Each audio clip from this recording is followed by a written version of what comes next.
Assalamualaikum warahmatullahi wabarakatuh. Jumpa lagi dengan Bu Nur Alifah. Kali ini kita akan membahas tentang bumi sebagai ruang kehidupan. Kompetensi dasar kali ini adalah yaitu menganalisis dinamika planet bumi sebagai ruang kehidupan.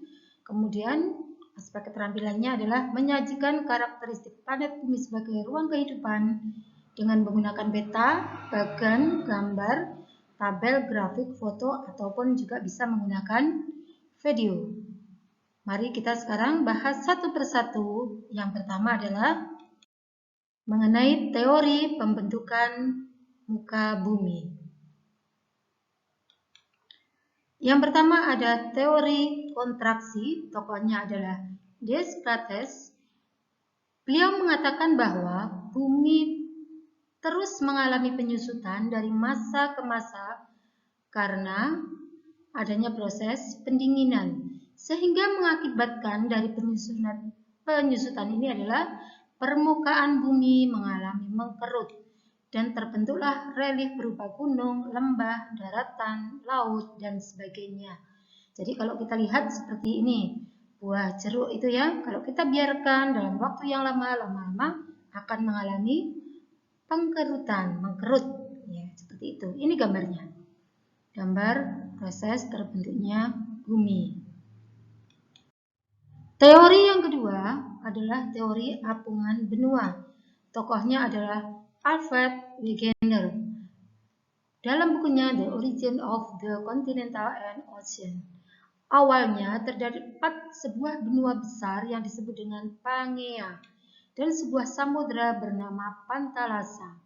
Kemudian Pangea ini terpecah dan terus mengalami perubahan melalui pergerakan dasar laut.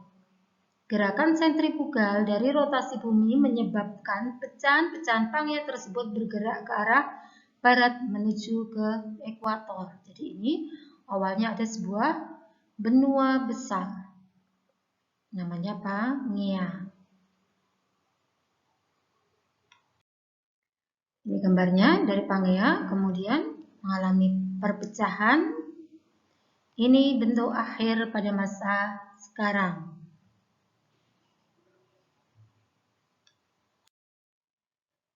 Keunggulan dari teori ini adalah yang pertama, adanya persamaan mencolok antara garis pantai timur Amerika Utara dengan pantai barat Eropa dekat Greenland. Kedua, persamaan mencolok antara garis pantai timur Amerika Selatan dengan garis pantai barat Afrika. Lihat Samudra Atlantik bagian selatan. Kemudian yang ketiga ada Greenland bergerak menjauhi Eropa dengan kecepatan 35 meter per tahun. Kemudian yang keempat, Madagaskar menjauhi Afrika dengan kecepatan 9 meter per tahun. Kemudian yang kelima, adanya kegiatan seismik kaitannya dengan gempa di patahan San Andreas di Amerika Selatan. Kemudian yang keenam, Samudra Atlantik semakin meluas karena benua Amerika bergerak ke barat. Yang ketujuh, batas Samudra Hindia semakin mendesak ke utara. Ini bentuk peta dunia.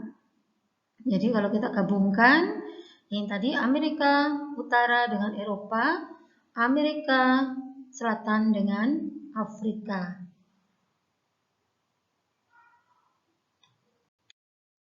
Teori berikutnya adalah teori Laurasia-Gondwana. Tokohnya adalah Hedges. Beliau mengatakan bahwa pada mulanya terdapat dua benua besar, yaitu Laurasia yang berada di belahan bumi utara dan Gondwana berada di selatan, serta Samudra Tethys kemudian secara berlahan bergerak ke arah ekuator sehingga terpecah membentuk benua-benua seperti sekarang. Ini yang utara ada Laurasia, yang selatan ada Gondwana. Ini keadaan sekarang. Keunggulannya adalah menurut teori ini, yang pertama, bentuk pecahan benua Laurasia dan Gondwana apabila disatukan dapat tersambung dengan tepat. Jadi seperti kita main puzzle itu ya, kalau kita gabungkan itu menjadi tepat. Yang kedua, Laurasia akan membentuk Amerika Utara, Eurasia, Arktik, dan Greenland. Jadi wilayah-wilayah yang ada di utara. Kemudian Gondwana akan membentuk Amerika Selatan, Afrika, Australia, India, Madagaskar, dan Antartika. Yang keempat, hampir mirip dengan keunggulan dari teori apungan benua. Jadi hampir sama ya dengan teori apungan benua dari segi keunggulannya. Jadi kalau digabungkan bisa menyatu antar benua-benua tersebut. Berikutnya ada teori konveksi. Tokohnya adalah Harry Hayes. Terjadi aliran arus konveksi ke arah vertikal yang sampai ke kerak bumi dan menyebabkan permukaan bumi menjadi tidak rata. Jadi di sini, di dalam ini ada arus konveksi yang menyebabkan kerak bumi ini bergerak. Pergerakannya ada yang saling menjauh ataupun saling mendekat, sehingga mengakibatkan bentuk muka bumi ini menjadi tidak rata, maka muncullah pegunungan, kemudian palung, dan sebagainya. Ini adalah teori konveksi. Kemudian beberapa bukti dari teori konveksi. Yang pertama, terbentuk pematang tengah samudera seperti ini, Atlantic Ridge dan Pacific Ridge. Ini pematang tengah samudera karena karena lempeng ini saling menjauh tadi. Semakin jauh dari punggung tengah samudera, semakin tua umur batuannya. Kondisi ini menunjukkan bahwa terdapat gerakan yang berasal dari Mid-Oceanic Ridge ke arah berlawanan, jadi saling menjauh. Karena di bawah tadi ingat ada arus konveksi sehingga mengakibatkan kerak bumi tersebut bergerak. Peristiwa ini disebabkan adanya arus konveksi dari lapisan di bawah kulit bumi. Itu ya. Ini tentang teori konveksi. Jadi lempeng-lempeng ini saling bergerak, baik saling menjauh, mendekat, ataupun juga ke samping. Kemudian ada teori lempeng tektonik. Teori ini adalah penyempurnaan dari teori perkembangan bumi yang telah ada. Dalam teori lempeng tektonik terdapat 3 jenis pergerakan lempeng. Yang pertama konvergen atau saling bertabrakan, bertubrukan. Dua ini lempengnya saling bertabrakan, saling mendekat. Divergen, 2 lempeng saling menjauh. Transform, 2 lempeng saling bergeser atau berpapasan. Kata kuncinya ini ya, divergen, didohne, jadi saling menjauh. Konvergen, koncaplok, berarti saling mendekat, gitu ya anak-anak ya. Jadi itu bisa digunakan kata kuncinya. Lebih jelasnya, mari kita bahas tentang pergerakan lempeng tersebut. Ini, yang pertama ada konvergen, merupakan gerakan saling bertubrukan antar lempeng tektonik sehingga membentuk zona subduksi. Dan ini, lempeng yang saling mendekat membentuk zona subduksi. Batas konvergen dibagi kembali menjadi 3 kelompok. Yang pertama, bila 2 lempeng samudera saling mendekat, lempeng yang satu akan menunjam ke bawah, yang lainnya membentuk busur kepulauan. Jadi ini jika lempeng samudera sama samudera saling bertabrakan. Satunya menunjam, satunya membentuk busur kepulauan. Yang kedua, bila lempeng benua dan lempeng samudera saling mendekat, maka lempeng samudera akan menunjam ke bawah lempeng benua. Ingat, mengapa samuderanya bisa menunjam? Karena memiliki berat jenis yang lebih besar. Jadi ini ya, lempeng samudranya menunjam ke bawah lempeng benua, sehingga membentuk pada daerah lempeng benua ini membentuk rangkaian pegunungan.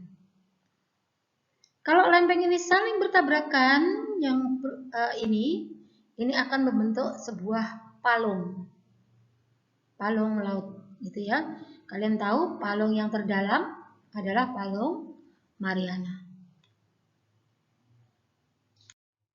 Kemudian yang ketiga, bila dua lempeng benua saling mendekat, jadi benua sama benua, terjadilah peristiwa tumbukan benturan yang terus berlangsung antara India dan Asia yang dimulai sejak 45 juta tahun yang lalu, sehingga terjadilah ini pegunungan Himalaya. Jadi ini benua dengan benua. Contohnya proses terbentuknya Himalaya. Divergen, didohne, saling menjauh. Fenomena apa saja yang terjadi dengan adanya divergen? Yang pertama, karena saling menjauh maka terjadi perenggangan lempeng. Kemudian, karena ini renggang, maka terbentuklah tanggul dasar samudra di sepanjang perenggangan. Kemudian yang ketiga, aktivitas vulkanisme laut. Yang keempat, mengakibatkan terjadinya gempa bumi. Daerah timur laut Afrika adalah contoh yang bagus untuk batas divergen. Jadi contohnya adalah laut ini Afrika, laut timur laut Afrika. Di sini magma yang keluar merekahkan lempeng litosfer. Ketika rekah pada litosfer semakin melebar, batuan di atasnya runtuh dan membentuk zona rekahan. Semakin melebar dan membentuk laut yang dangkal seperti laut merah. Transform, bergeser. Terjadi jika lempeng bergerak dan mengalami gesekan satu sama lain secara menyamping di sepanjang sesar transform. Gerakan transform ini dibedakan menjadi dua. Yang pertama disebut sinistral. Jika bergeser ke kiri berlawanan dengan pengamat. Jadi misalkan kita sebagai pengamat, maka pergeseran lempeng itu berbelok ke kiri. Kemudian jika bergeser ke arah kanan dari pengamat, itu disebut dengan dekstral. Contohnya adalah sesar San Andreas di California. Ini adalah macam-macam transform, geseran. Jadi ada yang sinistral, ada dekstral, gitu ya. Lanjut. Kemudian ini adalah lempeng-lempeng tektonik utama. Ada 7. Sebenarnya ada lempeng-lempeng yang kecil-kecil lagi. Tapi yang kita bahas yang pertama ini adalah tentang lempeng-lempeng yang besar. Yang pertama ada lempeng Afrika. Berarti meliputi benua Afrika.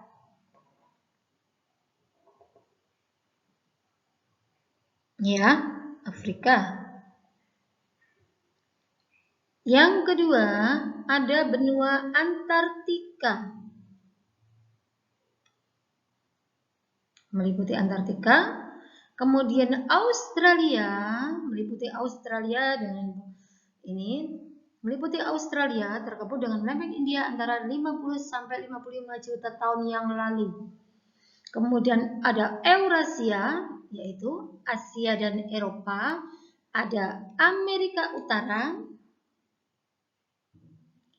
ada Amerika Selatan dan lempeng Pasifik. Jadi ini adalah 7 lempeng besar yang ada di dunia.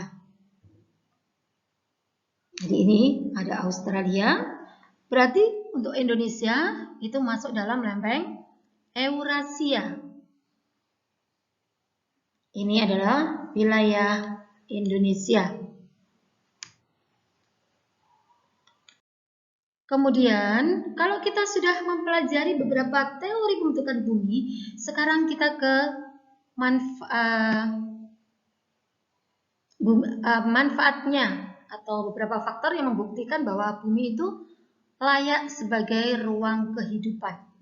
Jadi bumi layak. Mengapa layak dihuni? Yang pertama karena suhu permukaan bumi relatif merata. Karena jarak bumi dengan matahari yang ideal, sehingga di sini ada kehidupan. Kemudian yang kedua, kecepatan rotasi yang sesuai. Kita ketahui bahwa bumi memiliki rotasi sekitar 24 jam, di mana dianggap ideal dengan pergantian siang dan malam, di mana tidak terlalu ekstrim. Kemudian terdapat penghalang angin berskala besar karena banyaknya pegunungan, sehingga di sini bisa meredakan adanya pergerakan angin. Yang keempat, susunan atmosfer yang sempurna. Kita tahu di sini di atmosfer itu yang terbanyak ada nitrogen sebagai penunjang kehidupan, ada oksigen, argon, dan sebagainya. Kemudian yang kelima ada gravitasi. Dengan adanya gravitasi, maka ini akan menjaga keseimbangan. Kemudian yang keenam, ketebalan kerak bumi juga dianggap ideal karena jika lebih tebal dapat menyebabkan oksigen yang pindah dari atmosfer ke kerak bumi, namun jika lebih tipis, aktivitas gempa bumi dan letus gunung berapi akan lebih kuat. Kemudian yang ketujuh ada kandungan ozon sebagai pelindung dari radiasi sinar ultraviolet. Oke, kali ini itu saja pembahasan kita. Untuk kedepannya kita bahas tentang rotasi dan revolusi bumi. Cukup sekian. Wassalamualaikum warahmatullahi wabarakatuh.